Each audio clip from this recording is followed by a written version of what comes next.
Official نقشہ پاس کر دیا ہے جس میں کشمیر کو باقاعدہ طور پر پاکستان کا حصہ ظاہر کر دیا گیا ہے. کیا کہیں گے آپ اس پر کہ کشمیر اس طرح سے آزاد ہو جائے گا؟ ہو گیا ہو گیا مجھے تو نہیں لگ رہا. کسی کو بھی نہیں لگ رہا. یہ صرف خان صاحب کو اور شاہ محمود قریشی صاحب کو لگ رہا ہے کیونکہ انہیں پتہ ہے کہ جو ہے نا ویسے تو ہم کر کچھ نہیں سکتے. تو شاید ایسے ہی صحیح. میں نے بھی جس دن انہوں نے کیا تھا نا میں نے اسلام آباد کا نقشہ بنا کے اس کے اوپر اسلام آباد لکھ کے جیب میں ڈال دیا. میں نے کہا آج سے اسلام آباد کی ساری پراپرٹیز میری ہیں. اب دیکھیں میری ہوتی ہیں کہ نہیں ہوتی, ہو نوز. بات پتہ ہے کیا ہے, دیکھیں پریکٹیکلی ان سے کچھ نہیں ہوتا, کچھ نہیں کر سکتے یہ اتنے. بس یہ کیا میں آپ کو بتاؤں, انہوں نے سمجھا ہوا ہے کہ یہ جو 22 کروڑ عوام ہے نا وہ بہت بیوقوف ہے. چلیں ایک دفعہ کچھ لوگ بیوقوف بن گئے 25 جولائی 2018 کو کچھ لوگ بیوقوف بن گئے, آپ نے اتنے سبز باغ دکھائے. اب پریکٹیکلی جب انہوں نے آپ کو دیکھا ہی آ رہے تھے بالکل ہی نالائن تھے, کچھ بھی نہیں آتا, تو یہ پھر اب لوگ آپ کی کسی بات پہ یقین نہیں کرتے. دیکھیں ایک طرف ہم نے کیا کیا, دیکھیں میں اب آپ کو پریکٹیکلی میں آپ کو ایک دو باتیں بتاتا ہوں. ہم نے وہ گردوارہ بنایا ادھر, ٹھیک, کتنا ہم نے گڈ جسچر دیا. ہم بڑے اچھے ہیں گڈ جسچر دینے میں نا. وہ ہم نے بنایا جی, ہم نے اس نے بابری مسجد کا وہ کروا کے ادھر سے, جس دن انہوں نے یہ کیا ہے اسی دن اس نے پریکٹیکل کام کیا ہے مودی نے. اس نے بابری مسجد کی جگہ پہ مندر کی تعمیر شروع کروا دی ہے, اناگوریشن کر دی ہے. This was the technical and practical move of Modi. ہم نے اس کو کر کے لے جی, ہم نے یہ ہمارا سیاسی نقشہ ہو گیا. او بھائی تم کر ہی کچھ نہیں سکتے. آدھا گھنٹہ تم نے خاموشی کرنی تھی, وہ سڑکوں پہ کھڑے ہونا تھا.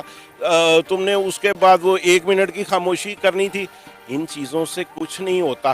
اب پتہ نہیں, یا تو یہ سمجھتے ہیں کہ ہم لوگ کچھ بہت زیادہ بیوقوف ہیں. چلیں تھوڑا بہت تو ہم ہیں ہی, اسی لیے تو ہم نے گدھا کھا بھی لیا اور گدھا مسلط بھی کر لیا. تھوڑا بہت تو ہم بیوقوف ہیں, اس میں تو کوئی شک نہیں ہے, لیکن اتنے بھی نہیں ہے کہ آپ اس کو وہ کر کے. اس میں پریکٹیکل کرنے کی ضرورت تھی. یہ آپ نے, میں نے ابھی ایک بات ہوئی تھی تو میں نے کہا گلاں دا کھٹیا کاندے نے, پریکٹیکلی ان سے کوئی کام نہیں ہونا. میرے خیال سے یہ ہے کہ صرف اور صرف میپ تو ایک پکچر کو ہی ریپرزینٹ کرتا ہے, لیکن صرف ڈیبیٹ کافی نہیں ہوگی, اس کے لیے پراپر سٹیپس لینے کی ضرورت ہے. یہ بہت سالوں سے دیکھ رہے ہیں کہ یہ چیز ہو رہی ہے, ہر کوئی کہہ رہا ہے, بول رہا ہے, اس پہ ترانے بھی بن رہے ہیں, بہت کچھ ہے, لیکن کبھی بھی اس کے لیے پراپر ایفرٹ نظر نہیں آئی. جس طرح سے عمران خان صاحب نے کشمیر کو پاکستان کے نقشے میں پاکستان کا حصہ ظاہر کر دیا ہے, کیا اس طرح سے کشمیر آزاد ہو جائے گا؟ ناٹ پاسبل, کبھی بھی ممکن نہیں ہے. پینسل کی لکیروں سے کبھی بھی نقشوں میں جو جتنی مرضی لکیریں لگا دیں تو اس طرح آزاد کبھی بھی نہیں ہو سکتا کشمیر کو آزاد کرنے کے لیے ہم سب کو جدوجہد کرنی پڑے گی, ٹھیک ہے نا. اور ہمارے جو حکمران صاحبان ہیں ان کو بھی اس پر عمل کرنا پڑے گا جو زبان سے نکالتے ہیں, ادروائز کشمیر کبھی بھی آزاد نہیں ہو سکتا. سب سے پہلی چیز تو کشمیر والوں کو سے پوچھنا چاہیے کہ آیا وہ ہمارے ساتھ ہیں بھی کہ نہیں, ٹھیک ہے نا. ہم لوگ صرف اس طریقے سے بات کر لیتے ہیں جی یہ نقشہ بن گیا جی کشمیر آزاد ہو جائے گا, ناٹ پاسبل ہی نہیں. آپ کو کیا لگتا ہے کہ جس طرح سے کشمیر کو نقشے میں پاکستان کا حصہ بنا دیا گیا, کہ اس طرح سے کشمیر آزاد ہو جائے گا؟ بیٹا جس نے کشمیر کو آزاد کرانا ہے نا اس کو نقشوں کی ضرورت نہیں پڑتی, ٹھیک ہے. جو اللہ کو منظور ہوگا نا وہی ہوگا. اب تحریریں جتنی لکھ لیں, نقشے جتنے پار کرا لیں, نیتیں صاف ہو تو اللہ تعالیٰ کارواں خود ہی چلا دیتا ہے. اور اللہ تعالیٰ انشاءاللہ تعالیٰ کشمیر کو ضرور آزاد کرائے گا. لیڈروں کا کیا ہے بچے, وہ آئیں گے اپنا چمکا کے چلے جائیں گے, اپنے آپ کو نام پیدا کر کے چلے جائیں گے, لیکن ان میں سے کون سا لیڈر ایک ایسا ہوگا جو اپنا نام پیدا کرے گا اور جو اللہ کے گھر میں بھی سرخرو ہوگا, وہ اللہ کو پتہ ہے بچے.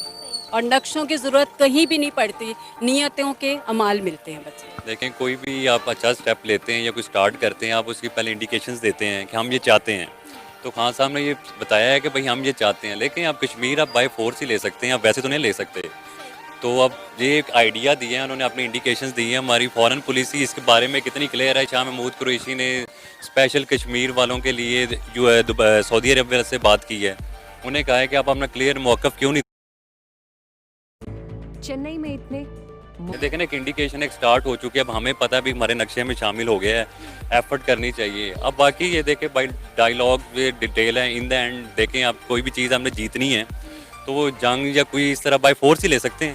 تو یہ ایک انڈیکیشن ہے, ایک سٹارٹ ہے, ایک بگننگ ہے. انشاءاللہ ہم ہوپفل ہیں. لوگ بڑا مذاق اڑا رہے ہیں عمران خان کی سٹیٹمنٹ پر, ان کے اس عمل پر لوگ بڑا مذاق اڑا رہے ہیں, اور دوسری طرف جو ہے نون لیگ اس کی بڑی مخالفت کر رہی ہے. وہ کہہ رہے ہیں جی اس طرح کاغذوں پر لکیریں کھینچنے سے کشمیر فتح نہیں ہوتے. کیا نون لیگ ان کی صحیح مخالفت کر رہی ہے, یا انہیں اس اقدام میں عمران خان کے ساتھ کھڑے ہونا چاہیے تھا؟ بات پتہ کیا, یہ مسئلہ نون لیگ کا یا پیپلز پارٹی کا یا پی ٹی آئی کا تو ہے ہی نہیں. یہ تو کولیکٹیولی پاکستان کا مسئلہ ہے. کشمیر کا جو ایشو ہے نا وہ پاکستان کا ایشو ہے. شہر آگے پاکستان کہا گیا, کشمیر کو شہر آگ پی ٹی آئی یا نون لیگ یا پیپلز پارٹی نہیں کہا گیا. تو یہ تو باقی نون لیگ جو کہہ رہی ہے وہ ٹھیک کہہ رہی ہے, غلط نہیں وہ کہہ رہی. لیکن بات پتہ کیا ہے, یہ جو مرضی کہتے ہیں, ہم نے تو یہ دیکھنا ہے کہ پاکستان کے عوام کے لیے بہتر کیا ہے. کچھ پریکٹیکل تو کریں نا, کچھ بات تو کریں. وہ ہم نے نقشہ بنا دیا کیا, ہم نے ہماری تو سوری ٹو سے بات ہماری تو اتنی جرت نہیں ہے خان صاحب. آپ کے ملک میں ایک بندے نے جہاز لے کے آیا, آپ کے ملک میں اٹیک کیا, آپ نے وہ جہاز گرایا, آپ ایک دن اس کو نہیں رکھ سکے, ایک دن نہیں رکھ سکے. یہ ان کی اسمبلی میں آ کے آپ نے اعلان کیا. تسی ایسے قابل ہو, تسی اینا کی تاڑے چ ضرورت ہے, ایک دن اس کو نہیں رکھ سکے. اسمبلی میں آ کے ویری نیکسٹ ڈے انہوں نے اعلان کیا جی ہم ابھی نندن کو واپس کر رہے ہیں. وہ مودی کا فون آ گیا. یہ تو ان کا حال ہے. اب اس میں بھی اگر یہ کہیں کہ نون لیگ کا قصور ہے, پیپلز پارٹی کا قصور ہے, تو یہ اٹیک ان کے دور میں تو نہیں ہوا نا, یہ تو انہی کے دور میں ہوا ہے. آپ رکھ سکیں اسے.